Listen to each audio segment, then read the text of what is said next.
சனாதன தர்மம், மகாபாரதம், திரௌபதி கூறிய அறிவுரைகள்.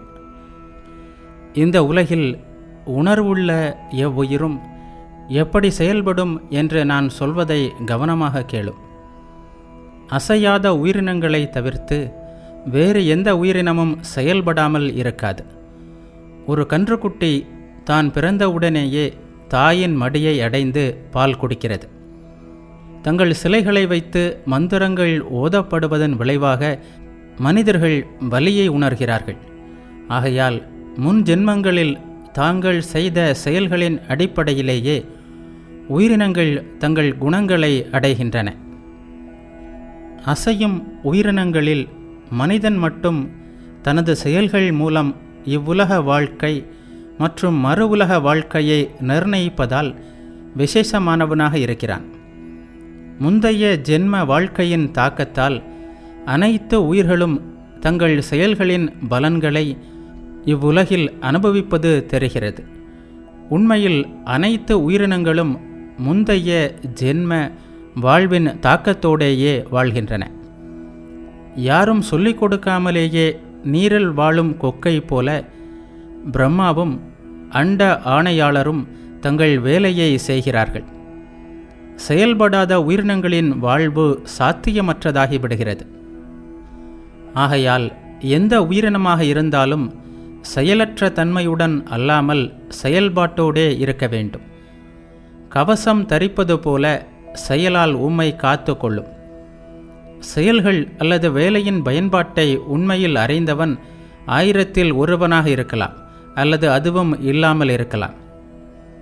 ஒருவன் தன்னை பாதுகாத்து கொள்ளவும் தனது செல்வத்தை பெருக்கிக் கொள்ளவும் செயல்பட வேண்டும். செல்வ வரவுக்காக முயற்சிக்காதவன் தனது செல்வத்தை தொடர்ந்து செலவழித்து கொண்டே இருந்தால் இமயத்தை ஒத்த அவனது பெரும் செல்வமும் விரைவில் செலவழிந்துவிடும்.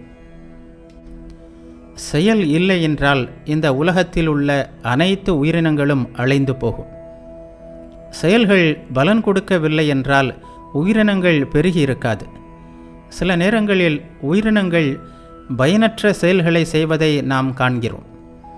அவை செயல்படவில்லை என்றால் அவற்றின் வாழ்வு சாத்தியமற்றதாகிவிடும். விதியை நம்பும் மனிதர்களும் அதிர்ஷ்டத்தை நம்பும் மனிதர்களும் மனிதர்களிலேயே இழிந்தவர்களாவார்கள். செயல்திறனை நம்புபவர்கள் மட்டுமே பாராட்டத்தக்கவர்கள். வசதியாக பொய்யுரைத்து கொண்டு செயல்படாமல் விதியை மட்டுமே நம்பியிருப்பவன் சுடப்படாத மண் பானை நீரால் அழிவது போல அழிந்து போவான். அதேபோல வாய்ப்பை நம்பி எதிர்பார்த்து செயல்பட முடிந்தும் செயல்படாமல் உட்கார்ந்து இருப்பவனும் பலவீனமான மற்றும் ஆதரவற்ற தனது வாழ்க்கையால் நீண்ட நாள் பிழைத்திருக்க மாட்டான். எதிர்பாராத விதத்தில் செல்வத்தை அடையும் ஒருவன் யாரொருவரின் முயற்சியும் இல்லாமல் அதை பெற்றால் அதிர்ஷ்டத்தால் அடைந்தான் என்று சொல்லப்படுகிறது. அதிர்ஷ்டவசமான அருளாலும் தானாகவும் வரும் எந்த பொருளும் ஒருவனுடைய செயல்களின் பயனாக பெறப்பட்டது என்று கருதப்பட்டாலும் அது முன்ஜென்ம வாழ்க்கையில் அவன் செய்த செயல்களின் விளைவே ஆகும். அண்ட ஆணையாளரான கடவுள் முன்ஜென்ம வாழ்க்கையில் செய்த செயல்களை ஆராய்ந்து இந்த உலகத்தில் அதன் பகுதிகளை மனிதர்களுக்கு வழங்குகிறான். நல்லதாகவோ தீயதாகவோ எச்செயலையும் செய்யும் ஒரு மனிதன் அது கடவுள் கொடுத்த பயன் என்பதை அறிந்து முன்ஜென்ம வாழ்க்கைக்கு தக்கபடி செயல்படுகிறான். இந்த உடல் கடவுளின் கரங்களில் செய்யப்படும் செயல்களுக்கு கருவியாக மட்டுமே இருக்கிறது. செயல் திறனற்றதாக இருக்கும் உடல் கடவுள் பணித்ததை செய்கிறது. தலைவர்களுக்கு தலைவனான கடவுளே அனைத்து உயிர்களையும் செயல்பட வைக்கிறான். உயிரினங்கள் தானே செயல்படும் சக்தியற்றவை. மனிதன் முதலில் மனதில் ஒரு காரியத்தை தீர்மானித்து தனது அழிவின் துணை கொண்டு அதை சாதிக்கிறான். ஆகையால் நாம் மனிதன் செய்யும் காரியங்களுக்கு மனிதனே காரணம் என்று சொல்கிறோம். மாளிகைகளும் நகரங்களும் மனிதர்களின் செயல்களின் பயன்களே. ஆகையால் மனிதர்களின் செயல்கள் எத்தனை என்று எண்ணுவது சாத்தியமற்றது. எள்ளிலிருந்து எண்ணெய் எடுக்கலாம் என்றும் பாலிலிருந்து தயிர் எடுக்கலாம் என்றும் விறகு எரிப்பதால் உணவை சமைக்க முடியும் என்றும் புத்தி கொண்ட மனிதன் தனது அறிவின் துணை கொண்டு அறிந்து கொள்கிறான். இவற்றையெல்லாம் சாதிக்கும் வழிகளையும் அவர்கள் அறிகிறார்கள். அவற்றை அறிந்து கொண்டு பின்பு சரியான பொருட்களை கொண்டு அவற்றை சாதிக்கிறார்கள். தங்கள் செயல்களின் வழியாக கிடைக்கும் பலன்களை கொண்டு உயிரினங்கள் வாழ்கின்றன. ஒரு நிபுணன் ஒரு வேலையை செய்தால் அதை சரியாக செய்கிறான். வேலையில் இருக்கும் வித்தியாசங்களால் நிபுணத்துவமற்ற கை செய்த வேலையை நாம் கண்டறிகிறோம். ஒரு மனிதன் செய்யும் செயல்களின் விஷயத்தில் அவன் காரணமாக இருக்கவில்லை என்றால் வேள்விகள் அவன் விஷயத்தில் பலன் கொடுக்காது. யாரும் அவனுக்கு சீடனாகவும் முடியாது, குருவாகவும் முடியாது. ஒரு வேலைக்கு அந்த மனிதனே காரணமாக இருப்பதால் தான் அவன் வெற்றியடையும் போது பாராட்டப்படுகிறான். ஆகையால் அந்த பணியில் அவன் தோற்கும்போது நிந்திக்கப்படுகிறான். தனது செயல்களுக்கு தானே காரணமாகாத மனிதன் இவற்றையெல்லாம் எப்படி நியாயப்படுத்த முடியும்? சிலர் அனைத்துமே அதிர்ஷ்டத்தின் பயன் என்று சொல்கிறார்கள். வேறு சிலர் அப்படி இல்லை என்கிறார்கள். ஆனால் விதியின் பயன் என்றும் அதிர்ஷ்டத்தின் பயன் என்றும் சொல்லப்படும் அனைத்தும் முன்ஜென்ம செயல்களின் நல்ல அல்லது தீய செயல்களின் பயனாக இருக்கின்றன. அதிர்ஷ்டத்தாலும் விதியாலும் உடைமைகள் கிடைப்பதும் காணப்படுகிறது.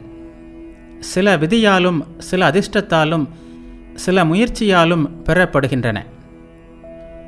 மனிதர்களின் விஷயத்தில் இவை மூன்றையும் தவிர்த்து நான்காவதாக ஒரு காரணம் கிடையாது. உண்மை அறிந்த அறிவுத்திறமை கொண்டவர்கள் இப்படியே சொல்கிறார்கள். நன்மையான அல்லது தீங்கான பலன்களை கொடுப்பது கடவுள் இல்லை என்றால் உயிரினங்களில் பரிதாபகரமானவர்கள் யாரும் இருக்க முடியாது. முந்தைய செயல்களின் விளைவுகள் ஒரு கட்டுக்கதை என்றால் மனிதன் வேலை செய்யும் அனைத்து காரியங்களும் வெற்றிகரமானதாக இருக்க வேண்டும்.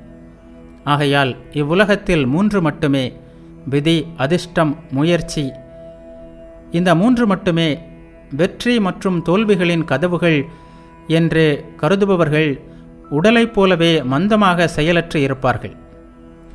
இவையெல்லாம் இப்படி இருந்தாலும் மனிதன் செயல்பட வேண்டும். செயல்படாத மனிதன் நிச்சயம் அடிமைப்படுவான்.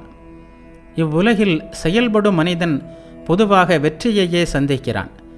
இருப்பினும் செயலற்றவன் வெற்றியை அடைவதே இல்லை.